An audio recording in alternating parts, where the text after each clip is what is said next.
В Североостинском медицинском колледже продолжается вакцинация. Еще 32 человека привиты спутником ВИ. Это сотрудники образовательного учреждения и жители республики. В колледже есть все условия для хранения вакцины, а делают прививки специалисты из первой поликлиники.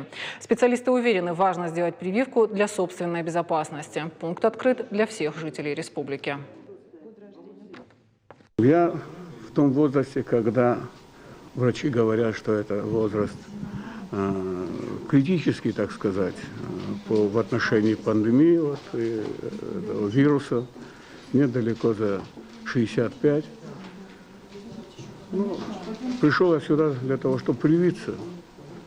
Побудительным фактором, который явилось то, что, значит, хочется, во-первых, уберечь себя от неприятностей, с одной стороны. С другой стороны, к общей российской государственной программе приобщиться каким-то образом и помочь медикам, населению тем, чтобы выработать единый иммунитет. Я считаю, что вакцина «Спутник Ви» лучшая в мире. И опыт это показывает. Более 70 стран всего мира уже приобрели эту вакцину и вакцинируются. Но мы должны быть в числе первых. Собственно, как это и происходит на сегодняшний день. Но останавливаться на достигнутом не нужно, надо двигаться вперед.